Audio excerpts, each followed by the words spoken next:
Jepang ketar-ketir bintang timnas Indonesia main gacor di Eropa. Timnas Indonesia U17 memastikan tiket lolos ke Piala Asia 2025. STY pasang badan, dua pemain Jepang berlaber Liga Champion wajib diwaspadai. Main passing gak jelas, tim raksasa Asia Australia takut kalah dari timnas U17 Indonesia. Simak informasi selengkapnya berikut ini.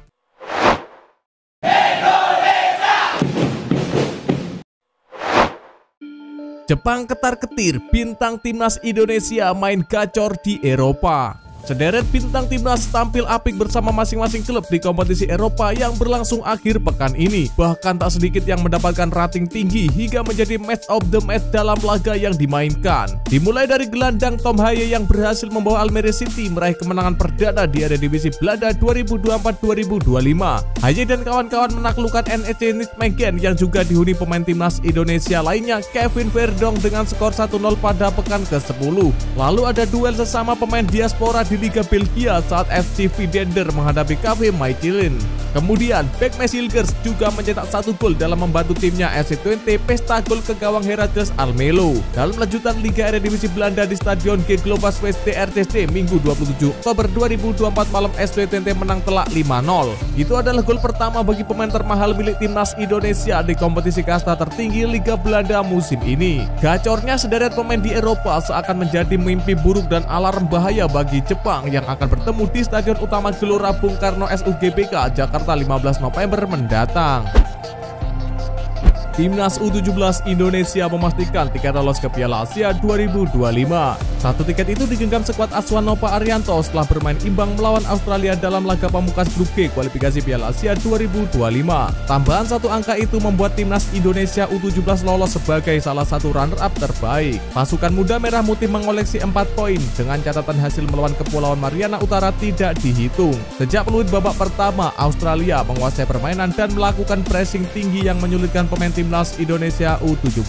Garuda Muda kelihatan tidak mampu keluar dari tekanan dan masih sering melakukan salah passing. Meski demikian, tim merah putih sempat mendapatkan peluang apik pada menit ke-12 lewat aksi Muhammad Al-Ghazani.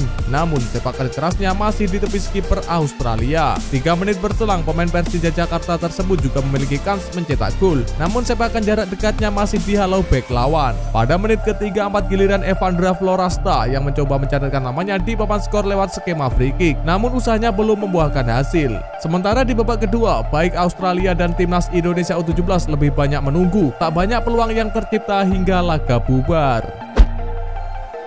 STY pasang badan, dua pemain Jepang berlaber Liga Champions wajib diwaspadai. Lini belakang timnas Indonesia harus waspada jelang laga putaran ketiga kualifikasi Piala Dunia 2026 melawan Jepang di grup C. Pertandingan akan berlangsung di Stadion Utama Gelora Bung Karno, Jakarta pada 15 November 2024. Penyerang Jepang Ayase Ueda tampil impresif di Feyenoord dengan gol perdananya di Liga Champions Eropa saat mengalahkan Benfica 3-1 pada Kamis 24 Oktober 2024 lalu. Takumi Minamino juga menunjukkan performa api bersama AS Monaco di kompetisi yang sama. Ayase Ueda bergabung dengan Feyenoord pada musim lalu dari Kirkel Brage. Sejak muda, ia sudah membela timnas Jepang U21, U22, dan U23 dan kini rutin tampil di tim senior Samurai Biru. Ueda mencatatkan 30 penampilan dan 14 gol untuk Jepang, termasuk 2 gol saat mengalahkan Indonesia 3-1 di Piala Asia 2023. Terakhir, ia mencetak 2 gol dalam kemenangan 5-0 Jepang atas Bahrain di kualifikasi Piala Dunia 2026. Sementara itu, Takumi Minamino tampil gemilang bersama AS Monaco, mencetak 2 gol dan 1 assist dalam kemenangan 5-1 atas Crvena Zvezda di Liga Champions. Dengan 4 gol tersebut, Minamino menyamai rekor Shinji Kagawa sebagai pemain Jepang pertama dengan 4 gol di Liga Champions. Main passing gak jelas, tim raksasa Asia Australia takut kalah dari timnas U17 Indonesia. Anggota EXO PSSI Arya Sinulinga angkat bicara soal timnas Australia U17 yang cuma passing-passing gak jelas sejak menit 60 saat menghadapi timnas Indonesia U17 di match pamungkas grup G kualifikasi Piala Asia U17 2025. Arya mengatakan Australia U17 melakukan strategi itu karena takut dengan timnas Indonesia. Ia menilai Australia takut kalah dari timnas Indonesia U17 yang bermain lepas lepas di awal laga. Menurutnya, timnas Australia U17 memilih mencari aman dengan hasil imbang dalam laga pamungkas fase grup tersebut. Australianya takut nih sama Indonesia, kata Arya Sinulinga. Baik timnas Australia U17 dan timnas Indonesia U17 masuk ke lapangan dengan optimisme tinggi, sebab tim yang menang akan lolos ke Piala Asia U17 2025 sebagai juara grup G. Namun, setelah melihat kondisi di grup lain, hasil imbang sudah cukup meloloskan Australia U17 dan timnas Indonesia U17 di Piala Asia U17 2025. Setelah sempat seru di awal, semuanya berubah sejak menit ke-60. Pada menit ke-60, jalannya pertandingan berubah karena Australia U17 hanya passing-passing gak jelas tanpa ada keinginan menekan timnas Indonesia. Sementara itu, di sisi lain timnas Indonesia U17 hanya menunggu di area pertahanan mereka. Pelatih timnas Jepang Hajime Moriyasu ketar-ketir jelang hadapi timnas Indonesia. Diketahui, timnas Jepang akan berhadapan dengan Indonesia di laga kelima grup C putaran ketiga kualifikasi Piala Dunia 2026 zona Asia. Pertandingan tersebut akan digelar pada Jumat 15 November 2024. Moriyasu mengaku khawatir menjelang bertandang ke Indonesia. Bukan soal kemenangan, Moriyasu meyakini Samurai Biru akan mendapat tekanan dari ribuan supporter tim tuan rumah yang akan hadir di SUGBK. Kekhawatiran itu muncul setelah Moriyasu menyaksikan pertandingan timnas Indonesia di kandang. Menurutnya, laga melawan timnas Indonesia akan menjadi ujian berat bagi Kaoru Mitoma dan kolega. Saya menyaksikan babak kualifikasi sejauh ini dan ada 60.000 hingga 80.000 orang di babak kualifikasi beberapa waktu lalu, kata Hajime Moriyasu. Di sisi lain, Moriyasu menegaskan timnya sedang berupaya bangkit setelah ditahan imbang Australia dengan skor 1-1 pada laga teranyar kualifikasi Piala Dunia 2026. Pelatih berusia 56 tahun itu membidik kemenangan dalam laga mendatang. Jepang sendiri masih kukuh bertengger di puncak klasemen sementara grup C dengan 10 poin. Mereka unggul 7 poin dari timnas Indonesia yang ada di posisi kelima.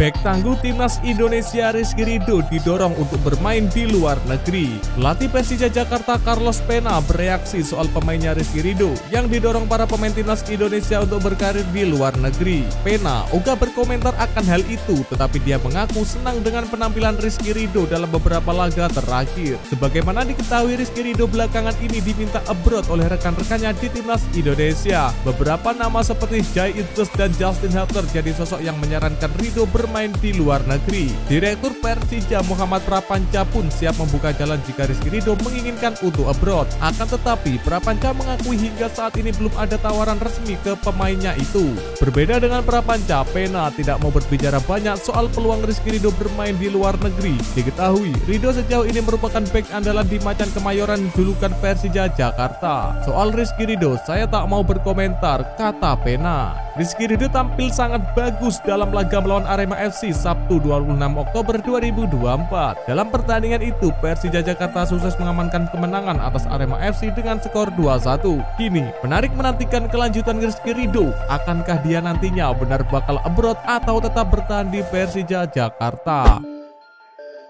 Takut hadapi timnas Indonesia, Arab Saudi datangkan pelatih top dunia. Hervé Renard resmi gantikan Roberto Mancini sebagai pelatih timnas Arab Saudi. Kabar itu diumumkan langsung Federasi Sepak Bola Arab Saudi di media sosial pribadinya. Hervé Renard dikontrak menjadi pelatih timnas Arab Saudi hingga akhir 2025.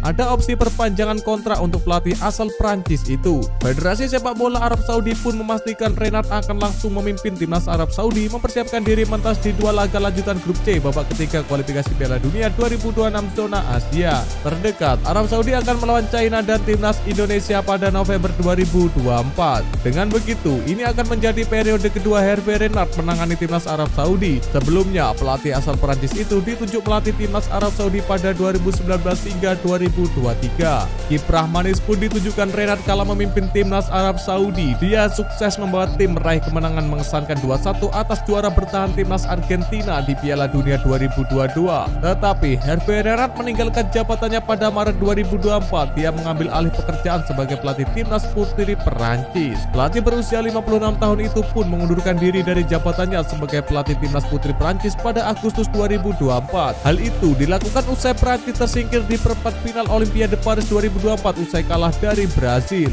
Kini menarik menantikan kiprah Renard dalam menggantikan peran Roberto Mancini. Roberto Mancini sendiri diketahui mengakhiri kontraknya dengan dengan timnas Arab Saudi berdasarkan kesepakatan bersama dengan federasi usai 14 bulan menjadi pelatih karena hasil yang buruk. Padahal pemain Arab Saudinya aja yang ecek, soal pelatihnya top dunia nih. Mega bintang timnas Indonesia Jai Itzes jadi sorotan di Liga Italia. Peran kunci bek timnas Indonesia Jai Itzes jadi sorotan saat Venezia tandang ke markas Monza FC pada pekan ke-9 Serie A 2024-2025. Pasalnya, saat ini Venezia menjadi juru kunci sementara Liga Italia dengan hanya meraih 4 poin dari 8 laga. Venezia hanya menang dan imbang sekali. Memang, gawang Venezia bukan yang paling rapuh dibanding kontestan Serie A lainnya, tetapi tidak bisa dibilang kukuh juga. Gawang Venezia sudah kebobolan 14 kali. Situasi ini membuat fan Venezia khawatir. Mereka was-was kembali degradasi ke Serie B jika tidak ada perubahan di setiap lini, utamanya depan dan belakang. Dion Mart dan tim Gibbons resmi diproses naturalisasi. PSSI ungkap perkembangan proses naturalisasi Dion Mart dan tim Gibbons untuk membela timnas Indonesia U20. Sekjen PSSI Yunus Nusi menyebut kedua pemain ditargetkan sudah bisa membela timnas Indonesia di Piala Asia U20 2025. Meski begitu, pengumuman Dion Mart dan tim Gibbons bakal dinaturalisasi guna masih membela timnas Indonesia masih menunggu kesepakatan dengan Ketua Umum PSSI Erick Thohir. Keduanya baru akan secara resmi diumumkan setelah menjabat tangan Erick Thohir seperti pemain-pemain naturalisasi yang dipastikan bakal bergabung akhir-akhir ini. Yunus Nusi mengatakan PSSI ingin Mart dan Gibbons bisa menambah kekuatan timnas Indonesia U20 yang akan mentas di Piala Asia U20 2025. Ajang itu akan digelar di China pada 6-23 Februari 2025. Sebelumnya, timnas Indonesia U20 dipastikan tampil di putaran final Piala Asia U20 2025. Kepastian itu didapat setelah menjadi juara grup F dalam kualifikasi Piala Asia U20 2025 yang digelar pada akhir September 2024. Timnas Indonesia U20 tampil apik di babak kualifikasi yang berlangsung di Stadion Madia Senayan, Jakarta. Kala itu, Jens Raven dan kolega melibas Maladewa dan Timor Leste serta ditahan imbang oleh Yaman. Dalam mempersiapkan diri tampil di Piala Asia U20 2025, skuad Garuda Nusantara direncanakan bakal menggelar pemusatan latihan di Bali pada 27 Oktober hingga 3 November 2024. Lalu sebanyak 30 pemain yang dipanggil oleh Indra Syafri akan melanjutkan persiapan dengan melakukan pemusatan latihan di Jepang pada 4 November hingga 23 November. Di negeri Sakura julukan Jepang, timnas Indonesia U20 bakal menjalani sejumlah laga uji coba, namun belum diketahui siapa yang akan dilawan oleh mereka. Kevin Dix gabung timnas Indonesia tahun depan. Calon pemain naturalisasi timnas Indonesia Kevin Dix mengaku masih bingung kapan dirinya bisa bergabung ke timnas Indonesia. Hal tersebut diutarakan saat diwawancarai oleh media Denmark Copenhagen Sundays, di mana bek berusia 28 tahun itu belum tahu kapan debutnya bersama timnas Indonesia. Bek FC Copenhagen itu kemudian berkelakar jika debutnya bersama timnas Indonesia bisa saja terjadi secara cepat, tergantung beberapa besar keinginan PSSI untuk memainkannya. Sementara itu, PSSI belum lama ini menyebutkan jika sulit bagi Kevin Dix untuk melakoni debutnya di bulan November ini. Arya menilai bahwa debutnya sulit dilakukan di bulan November ini karena saat ini pemerintah tengah masuk dalam masa transisi dari pemerintahan yang lama ke pemerintahan yang baru. Adanya masa transisi ini membuat beberapa pos penting yang mengurus naturalisasi mengalami perubahan, sehingga proses naturalisasi Kevin Dix sulit selesai dalam waktu dekat. Dengan adanya masa transisi dan waktu yang relatif singkat, Arya mengungkapkan jika Kevin Dix baru akan debut bersama timnas Indonesia pada bulan Maret 2025 mendatang. Berkaca dari pernyataan tersebut, Kevin Dix baru bisa membela timnas Indonesia saat bertandang ke markas Australia di match day ke-7 grup C kualifikasi Piala Dunia 2026 zona Asia. Di sisi lain, Kevin Dix sendiri baru saja tampil di ajang UEFA Conference League 2024-2025 saat FC Copenhagen bertandang ke markas Real Betis. Pada pertandingan tersebut, Kevin Dix berhasil mencetak 1 gol lewat titik putih dan membawa FC Copenhagen membawa pulang 1 poin usai bermain imbang 1-1 kontra Real Betis. Kapten FC Groningen blak-blakan ingin bela timnas Indonesia. Kapten FC Groningen U21 Robin Kelder buka suara perihal kemungkinan membela timnas Indonesia. Dia mengaku siap dan ingin berseragam Garuda. Hal itu disampaikan Robin Kelder dalam wawancara eksklusif kepada YouTuber Yusa Nugraha lewat video yang tayang di YouTube pada Jumat 25 Oktober 2024. Yusa dalam judul videonya menulis bahwa pemain yang bisa tampil sebagai bek tengah dan gelandang bertahan ini ingin membela skuad Garuda. Indonesia. Robin sendiri menjelaskan bahwa proyek naturalisasi pemain keturunan yang saat ini dilakukan PSSI sangat bermanfaat untuk mengakselerasi kualitas timnas Indonesia. Melihat sederet pemain top seperti Messi Ligers, Ragnar Oratmangun hingga Kevin Dix mau membela skuad Garuda, Kelder menilai tim Merah Putih berpeluang lolos ke Piala Dunia 2026. Saya pikir itu indah, saya pikir level timnas Indonesia bisa semakin naik dengan naturalisasi, kata Robin Kelder. Robin Kelder menjelaskan bahwa dirinya merupakan pemain bertipe bertarung. Dia suka berada dalam situasi merebutkan bola dengan lawan, terkhusus saat bermain sebagai gelandang bertahan.